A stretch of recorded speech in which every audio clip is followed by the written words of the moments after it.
Parang uso-uso. Sa inyo, ano bang tawag ninyo sa isda na ito? So, mayroon tayong simplihang pamamaraan kung paano natin lutuin ang isda na ito. So, ayan. Mayroon tayong 12 pieces na isda.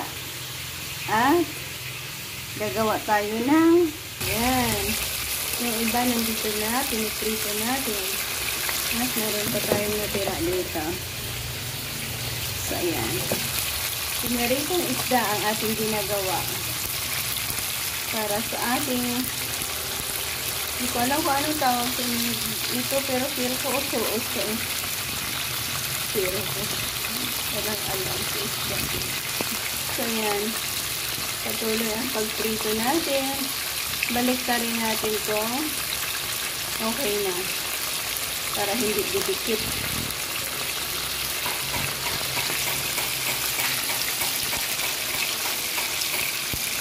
Sa inyo, ano ba ang style at ang masarap na recipe para sa isdang ito? Yan, sa akin ay sinumpihan ko lang at isinurito lang siya.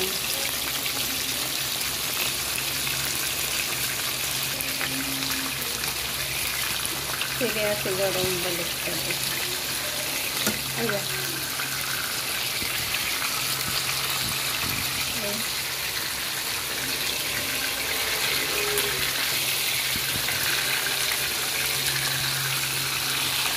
Mamaya na. Kalanganin pa kasi ang kanyang pag-fry sa kabilang part. Yan. Pwede na siguro mabalik pa ito.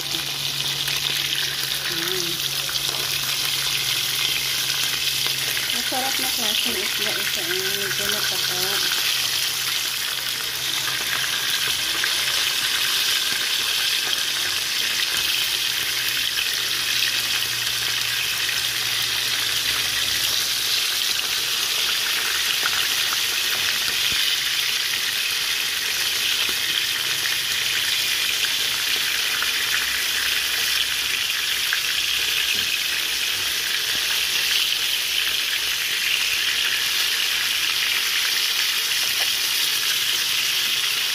Yan, at nabaliktad na natin ang lima.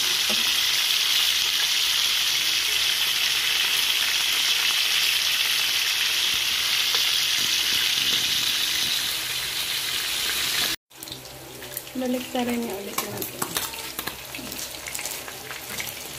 Mas masarap kasi pag crispy, crunchy.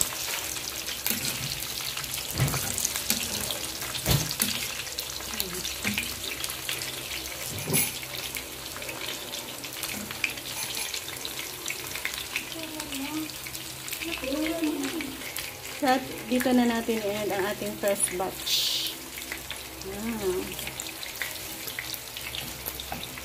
Ganda ng pagkaka-fry natin.